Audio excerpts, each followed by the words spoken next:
जय शिवराय मित्रांनो. या अवकाळीच्या काळामध्ये हळद उत्पादक असेल आणखी शेतकऱ्यांना प्रश्न पडलाय. बरेच जण विचारतात हळद कधी उकडायची.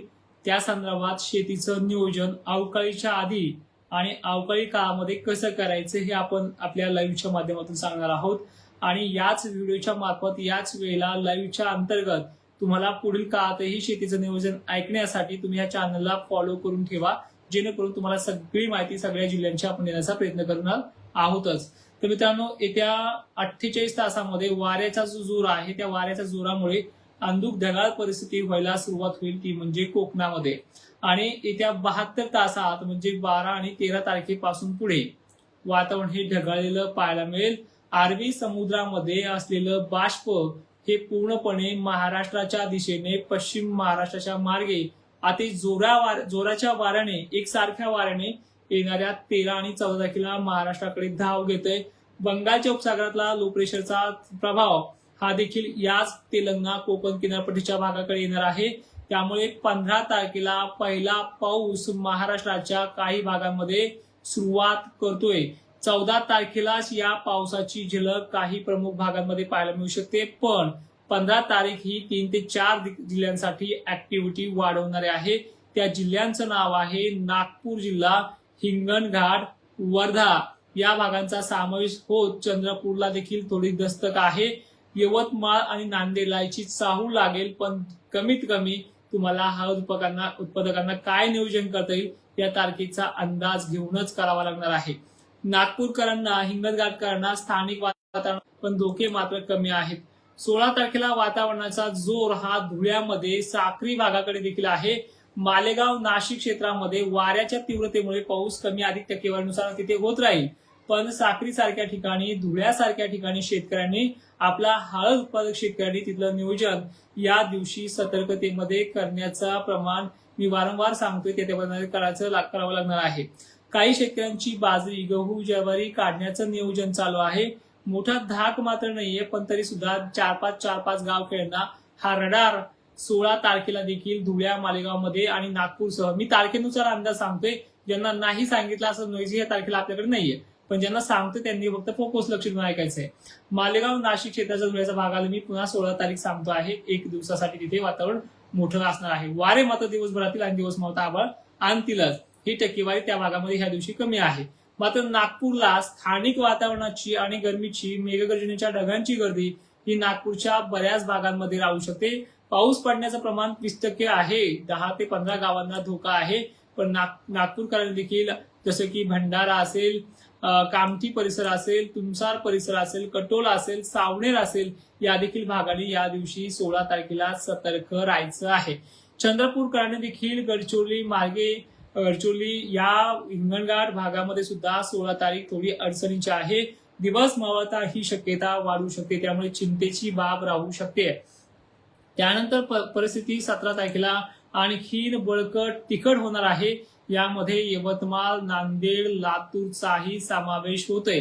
जालनाकरांना 17 तारीख समजतो साधारणच जाईल. त्यानंतर धाराशिवकरांना देखील साधारणच जाईल. धोका इथे नाहीये, कोकणातही धोका नाहीये. मात्र मालेगाव, धुळ्याचा काही प्रमुख भागांना या दिवशी सुद्धा स्थानिक वातावरणाची भीती आहे. तारीख 17 मार्च ही सांगतोय. मात्र 17 मार्चला गारपिटीचा रडार पहिला बनतोय, तो जो म्हणजे चंद्रपूर भागांमध्ये, हिंगणघाट परिसरामध्ये, गडचिरोली परिसरामध्ये, तुमसार म्हणजे भंडारा भाग, गोंदिया, नागपूर भाग, नांदेड परिसरातही थोड्या भागांमध्ये माहूर परिसर असेल, किनवट परिसर असेल, धर्माबाद परिसर असेल, या भागांमध्ये ही शक्यता वर्तवतो आहे. मित्रांनो, या तारखेनुसार हे वातावरण अशा प्रकारचे ऍक्टिव्हिटी दाखवते. थोडी चिंता तुम्हालाही वाटत असेल. मग आता पुढच्या तारखा एक्सप्लेन करतोय, त्या देखील लक्षात घ्या कशा प्रकारच्या असतील. हा टप्पा आहे बंगालच्या उपसागरातला, जो 17-18 पर्यंत ताकद दाखवतोय. त्यानंतर थोडंसं स्थिर वातावरण झाल्यासारखं वाटेल, ढगाळ परिस्थिती आहे. नंतर 21-22च्या नंतर वातावरणामध्ये थोडा कमी पाऊस झाल्यासारखं वाटेल, पण लगेच परत 22-23च्या आकारामध्ये दुसरा टप्पा देखील येतोय. चिंता करण्यासारखंच आहे. आणि वातावरणाची टक्केवारी 35च्या वर नाहीये. याचा अर्थ तुम्हाला व्हिडिओ मोबाईलवरती आले, पुढे शेतकऱ्यांचं प्रचंड नुकसान झालंय. पण महाराष्ट्रातला 70% शेतकरी या तडाख्यातून वाचेल. 30% शेतकऱ्यांची आणि 35% शेतकऱ्यांची गॅरंटी घेता येत नाहीये. भीतीदायक वातावरण आहे. गारपीट होऊ शकतात, काही ठिकाणी विजा देखील पडू शकतात. प्रामुख्यानं नागपूर एरिया मराठवाड्याचा पूर्वेकडील भाग, विदर्भाचाही पूर्वेकडील भाग आणि संभाव्य शक्यता असलेला धुळे जळगाव जिल्हा देखील या रडारवरती आहे. मागच्या वेळी जळगावला धोका मिळाला नाहीये, पण यावेळी धुळ्याकडनं येणारं बाष्प ही मोठ्या संख्येनं असल्यामुळे तिथे धोक्याची शक्यता वाटते आहे. पण टक्केवारी तिथे मात्र काळजी मोठी करण्यासारखी नाहीये. ते वातावरणाचा दाब हा 1-2 ठिकाणी स्थानिक वातावरणामध्ये राहू शकतो.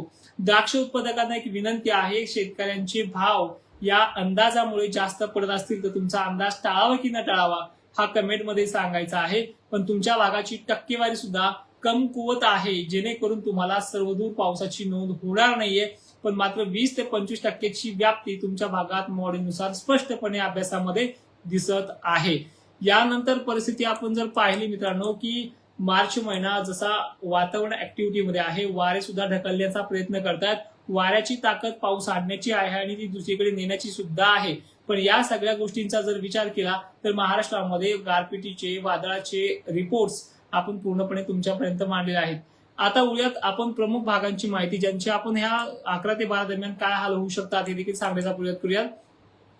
अहिल्यानगर, छत्रपती संभाजीनगर, सोलापूर, जालना परिसर, बुलढाणा परिसर, लातूर, धाराशिव पट्टा आणि बीड, नाशिक भागांमध्ये ही परिस्थिती पाहायला मिळते. तर ह्या भागामध्ये परिस्थिती काय आहे ते बघून घ्या. यांना 11 आणि 12 तारखेला त्रास नाहीये, 13 तारखेला देखील त्रास नाहीये. 14 तारखेला थोडं त्रासदायक वातावरण काही तुरळक भागांमध्ये राहू शकतं. कारण असं आहे की कोकणामध्ये ह्या टायमिंगला बाष्पयुक्त वातावरणाची आणि ढगाळलेल्या वातावरणाची परिस्थिती राहू शकते. भीतीचा धोका यावेळेस नाही. त्यानंतर 15 तारखेला देखील या भागामध्ये धोका नाहीये, फक्त धुळे आणि मालेगावच्या काही प्रमुख भागांमध्ये स्थानिक वातावरणाची भीती आहे. मालेगावकरांनी गहू 14 तारखेच्या आसपास काढायला आलेला काढून घेणं. टक्केवारी तुमच्या भागात कमकुवत आहे, 1-2 ठिकाणी मोठे अपवाद देखील घडू शकतात. 15 तारखेच्या आणि 16 तारखेच्या रडारवरती 2 अशा गटांमध्ये विभागण आहे. पूर्णपणे पश्चिम महाराष्ट्राचा आभार जो आहे ते खाली ढकलतोय. कुठे? पूर्व विदर्भामध्ये. आता पूर्व विदर्भातही जिल्हे आपण जेमतेम का सांगतोय, कारण की अकोला असेल, इकडे वाशिम असेल, हिंगोली असेल, इथे रडार बनताना दिसतोय, जातानाही दिसतोय, पण पश्चिमी वारे यांना खाली पण ढकलतात. पण एक विनंती आहे, पश्चिमी वाऱ्याचा भरोसा आम्ही ठेवत नाहीये. ते कधी कधी अचानकच चकली मारतात आणि कमकुवत होतात. कमकुवत झाले की ते लो प्रेशर बनतात. त्यामुळे वाशिमकरांना देखील सतर्कतेचा इशारा आणि हिंगोलीकरांना सुद्धा, अकोलाकरांना देखील अमरावती बरोबरच देण्याचा प्रयत्न करतोय. त्यानंतर बुलढाणा जिल्ह्याची एक सिस्टम अशी आहे ज्यामध्ये खामगाव आणि मेहकर हे 2 भाग गारपिटीच्या रडावरती प्रतिवर्षी येत आहेत. खामगावच्या अनेक भागांमध्ये वादळीची, वातावरणाची आणि गारपिटीच्या मोठ्या संख्येने भडीमार झालेला आहे. यावेळी सुद्धा अशी घटना स्थानिक वातावरणाच्या स्थानिक लेवलला होऊ शकते, पण गावांची संख्या ही कमी आहे मॉडेलनुसार सुद्धा. तर त्याबरोबर जालन्याचा समावेश, मोठ्या संख्येनं ताकदीनं पाऊस नाहीये, पण भीती मात्र जालन्याच्या अनेक भागांना यावेळी सुद्धा तो दाखवणार असेल, जशी पहिल्या वेळी दाखवली होती. मग जालनाकरांना काय नियोजन करायचे? जालनाकरांना एक विनंती आहे, काढायला आलेला माल काढून घेऊ शकता. जो माल काढायला आला त्याचा निर्धास्त राहा, सर्वांना धोका नाही. धोक्यांची टक्केवारी जालन्यासाठी 15% आहे. म्हणजे मागील वातावरणाच्या 5% ऐवजी, जसं मागच्या फेब्रुवारी महिन्यामध्ये 5% जालन्याला व्याप्ती होती, म्हणजे कुठे कुठे तो पाऊस पडला आहे, जसं की परतूर विभागाच्या काही भागांमध्ये सटकारा टाईपमध्ये. पण यावेळेस ती टक्केवारीमध्ये चक्क 10% वाढ होते. यामध्ये जास्त चांगला माल असेल, काढायला आलाच असेल तर काढून घेणं. ज्वारी उत्पादकांनी ज्वारीचं काम चालू ठेवायचंच आहे, कारण की यामध्ये सर्वांना धोका जालन्याकरांना, बीडकरांना सुद्धा पाहायला मिळत नाहीये. बीडकरांचे 2 विभाग होतात. बीडच्या पश्चिमी भागांना वातावरण कमी अधिक प्रमाणात आहे, पण मात्र माजलगाव, परळी, वैजनाथ परिसर, परभणी परिसरात देखील धोका संभाव्य शक्यता राहू शकते. स्थानिक वातावरणाची जी टक्केवारी आहे, दक्षिणेकडनं येणाऱ्या बाष्पाची भाग यापर्यंत पोहोचू शकतात आणि लेअर तयार होऊ शकते, तर अशी ही संभाव्य शक्यता आहे.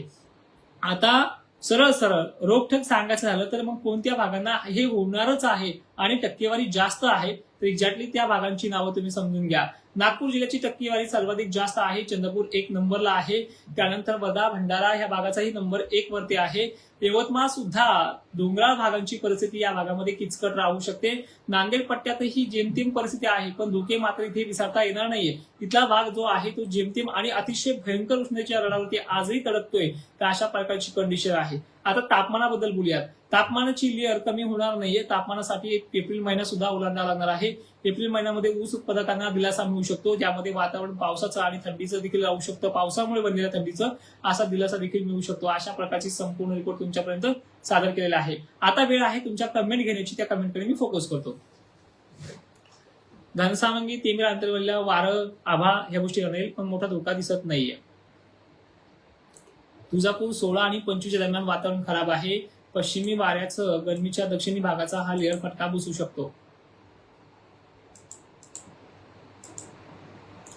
तर तारीख आहे 19. कोणत्या भागाला? धाराशिव पट्टा, बीड पट्टा, सोलापूर, सांगली पट्टा. आंत्रज, बुलढाणा हे जे काही भाग आहे तिथे देखील थोडा किचकट प्रभाव आहे. ओम परांड्याला तारीख आहे 18-19. सांगितले मी सर. आणखी कोणाचे काही कमेंट्स असतील तर. नाशिक जिल्ह्याला सुद्धा 14 आणि 15 थोडी किचकट आहे मालेगाव साईडला. त्यानंतर परिस्थिती तुमच्या भागाची कमकुवतच दिसते आहे, पण थोडी गरमीची रडार वगैरे सिस्टम बनण्याची शक्यता आहे 24च्या आसपास. त्या दिवशी तुम्हाला सतर्क राहायचंय. पण नाशिककरांनी आणि द्राक्ष उत्पादकांनी जास्त धरू नका. चिंता एवढी मोठी नाहीये. आणि हा, तुम्ही म्हणाल एखाद्या ठिकाणी गारपीट झाली, लगेच सगळ्या बागायतदार शेतकरी माझ्याच मुळे उठू नका. कारण की परिस्थिती सर्वांना नाहीये, सर्वांनाच धोके नाही तुमच्या भागामध्ये. फक्त 10-5 शेतकऱ्यांचं नुकसान होईल. गव्हाबरोबर किडी रगडत असतात अशी परिस्थिती आहे. सांगितलं तर अशा पद्धतीने सांगतोय की तुमच्या भागात 10 ठिकाणी 20 ठिकाणी शेतकऱ्यांचं नुकसान होऊ शकतं या अवधीमध्ये. पण 90% शेतकऱ्यांना मोठा धोका नाहीये, द्राक्ष बागायतदारांना सुद्धा. पण मात्र मला चिंता वाटली आहे विदर्भाची आणि मराठवाड्याची, की यांच्या पूर्वेकडील भागांमध्ये हा टफ एरिया जो बनतो आहे, या गारपीटचे रडार देखील मोठ्या प्रमाणात संख्येने दिसत आहेत. आणि प्रामुख्यानं जे आपण पूर्व विदर्भातले जे जिल्हे सांगितलेत त्याबरोबर मध्यंतरी आपण बुलढाण्याचा आणि वाशिमचा समावेश मध्यंतरी आहे. इथे दरसर प्रवृत्ती आहे. वाऱ्यामुळे कल झाला तर संभाजीनगरपर्यंत जाईल, नाही झाला तर खालचं तर फिक्सच केलेलं आहे. कडाष्टी, धानोरा परिसरात स्थानिक वातावरणाच्या लेयर्स बनत जातील. पावसाची शक्यता नॉर्मली पाहता आहे. शेतीचं नियोजन असं करा. आता बऱ्याच जण विचारतात की आता तुम्ही म्हणता पुढे वातावरण आहे की नाही. परत आपल्याला वातावरणाची जी काही सिस्टम्स आहेत, जे म्हणजे हळद उघडायची, आता हळद उघडायला आज बाजारात सज्ज आहे, तुम्ही उघडून घ्या. कमीत कमी ह्या 8 दिवसात ती वाळून तरी जाईल, गोळा करायला झाकायला येईल. लाईव्ह आपला तर वेळेवर राहणारच आहे. मग 2 दिवसात कुठं काय होऊ शकतं, दुपारून येऊ शकतो का, मग सकाळून गोळा करू का, संध्याकाळी गोळा करू का, या सगळ्या प्रश्नांना मी अचूक उत्तर देण्याचा प्रयत्न देखील करणार आहोत. सिस्टम अवकळीची आहे. वैराग 22ला 19 आणि 20 सुद्धा चिंतेची आहे. फक्त स्थानिक वातावरणाचा पाऊस आहे त्यावेळेला. आता मी थोडं मदत करतो तुम्हाला आणखी काही गोष्टींमध्ये.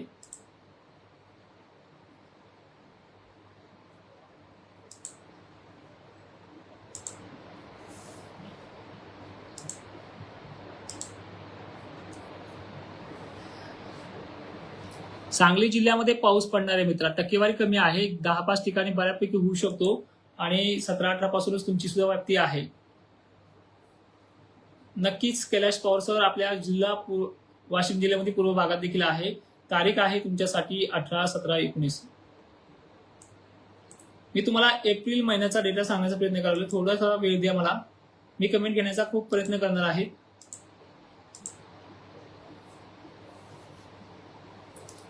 गेवराई तालुक्यामध्ये भीती आहे मित्र. पूर्वेकडील भागांना दिनांक 19-20च्या संभाव्य शक्यतेनुसार.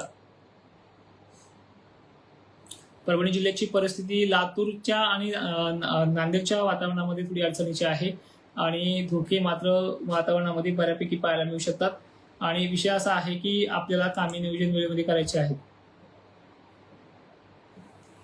सलांखीन तालुका मंठा परिसराकडे देखील वातावरण ऍक्टिव्ह होणार आहे. वातावरण टक्केवारीनुसार कमी जरी असलं तरी गर्जना, वादळ अशा गोष्टी होऊ शकतात. गावाची कोणतीही दिशा म्हणजे उत्तर भागाकडनं मंठ्याच्या वातावरणाचा प्रभाव अधिक पाहायला मिळतोय. वाकुळणी भागात देखील, तळ्या वगैरे भागात देखील हा प्रभाव पाहण्याची शक्यता दिसते. आणि मॉडेलनुसार ह्या गोष्टी अजूनही तफावत आहे. जो बनतोय जो तालुका, त्याच्यामध्ये तालुके चेंज होऊ शकतात. कारण की अवकाळीचा 100% गॅरंटी कुणालाच घेता येत नाही. तुम्हाला म्हणलं मी मराठवाड्यात होणार आहे, विदर्भात होणार आहे, पण काही गाव हे मात्र मान्सूनच्या काळात यशस्वी होतात. ह्या काळामध्ये परेशान करतात. मला एप्रिलचा डेटा काढतोय मी, पीडीएफ फाईल ओपन करतोय, मला थोडा वेळ द्या. हिंगोली जिल्ह्याला सर बघा 17-18 पासून तुमच्या भागामध्ये ऍक्टिव्हिटी आहे. 16लाच गरमीची लेवल वातावरण बनणार आहे. यवतमाळला 16, 17, 18 या 3 तारखा थोड्या अडचणीच्या आहेत. यवतमाळचा विशेष करून उत्तरेकडील भाग. जयदीप ठोंबरे सर आपल्या धाराशिव भागामध्ये 19 तारीख थोडी खराब आहे. आणि टक्केवारी खूप कमी, पडणार पण नाही एक ठिकाणी. पण आता मी हे का सांगतोय, 2 विभागात का बोलतोय, कारण की जे गावखेडे आहेत त्या गावखेड्यांना त्रास तिथे होणार आहे. वाऱ्याची वगैरे चिंता आहे. आणि विषय विनंती अशी आहे की तुम्हाला नियोजन करावं लागणार आहे.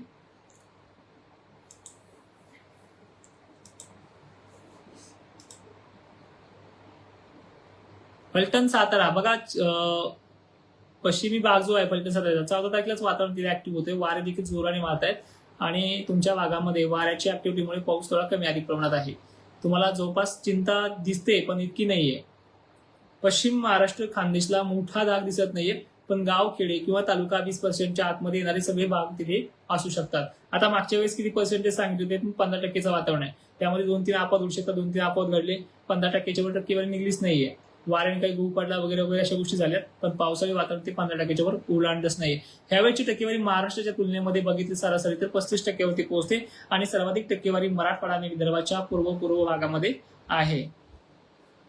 जळगाव ह्यावेळी सुद्धा मला वाटतं तडाख्यातून सुटू शकतो. जळगावसाठी थोडी गुड न्यूज येत आहे, पण जळगावला फक्त एक विनंती आहे, मालेगाव आणि धुळ्याच्या मधल्या भागातल्या वातावरणाचा प्रभाव जिथे असलेल्या जवळ असलेल्या तालुक्यांना पडू शकतो, ज्यामध्ये शिरपूर, अलीकडा, जामनेर परिसर या भागांना देखील काळजी करायला आहे.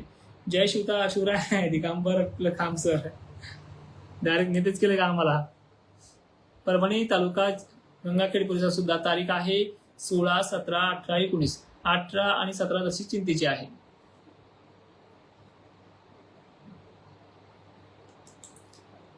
नांदेड भोकर परिसराला सतर्क राहण्याची तारीख आहे 17, 18, 19, 16 पासून ऍक्टिव्हिटी तुमच्या भागामध्ये वाढणार आहे. जगन सरबरांजाला चिंता मोठी नाहीये, वातावरण बनणार आहे, खराब असेल आणि मागच्या सारखं चिखली वगैरे भागाकडनंच ते ऍक्टिव्ह होणार आहे. आता रिपीट कमेंट यायला लागल्यात. भोकरदन मारोळा सेम कंडिशन दादा, वातावरण आहे पण धोके मात्र नाहीत मोठे.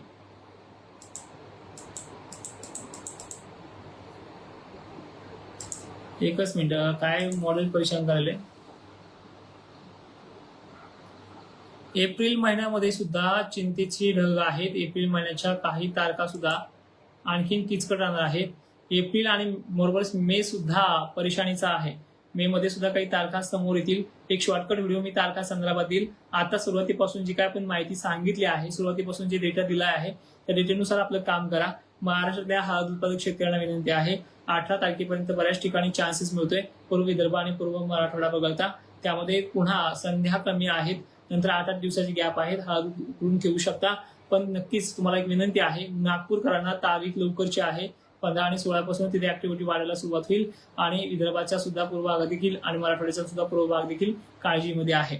मित्रांनो, व्हिडिओमध्ये सविस्तर माहिती दिली आहे, कारण की हा लाईव्ह होता. परत एकदा हा लाईव्ह पाहू शकता जे कोणी नवीन आला असेल. सगळ्यांना विनंती आहे, पुन्हा एकदा जय शिवराय, धन्यवाद.